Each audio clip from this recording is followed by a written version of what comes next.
Sittin addaanee Odaan Kuni Indaaruu fanabdadhe Maala yaaddessa ayyaandoon suni Odaa karra koodura eenyutu dhufeetti dhibaafata hortee ganamaa malee eenyutu cabbiisitti caamsata Odaan Kuni abbaa qabdi beekacha Odaan Kuni milkiin kuni jibuun kuni Odaan Kuni si jaalatti hayyuun asaasa dhugaa jallattee sororsa gumee fi gumaani baasa harka dhiige qulqulleessa Odaan mallattoo biyyaati ibsituu Oromummaati jirma tokko damee sagaleeti kanaanistuu ilmaan Oromooti.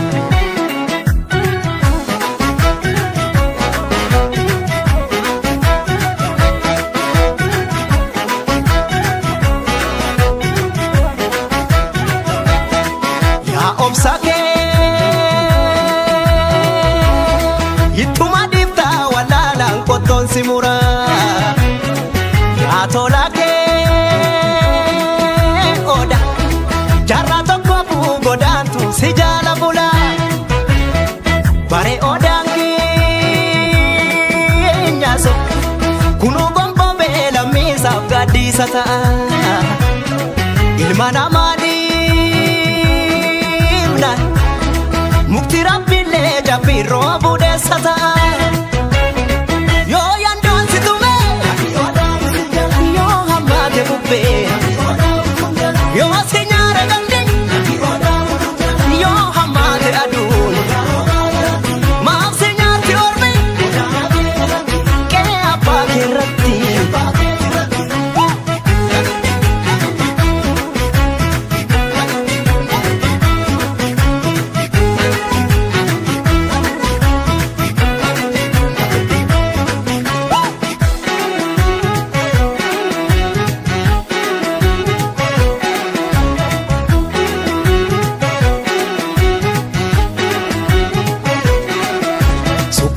miicadhe sittin addaatu Odaan Kuni Indaaruu fanabdadhe maala yaaddessa ayyaandoon suni Odaa karra koodura eenyutu dhufeetti dhibaafata hortee ganamaa malee eenyutu cabbiisitti caamsata Odaan Kuni abbaa qabdi beekacha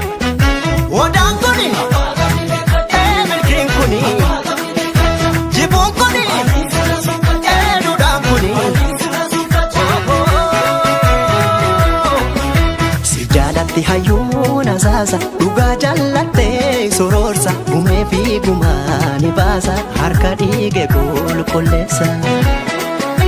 Odaan mallattoo biyyaati ibsituu Oromummaati jirma tokko damee sagaleeti kanaanistuu ilmaan Oromooti.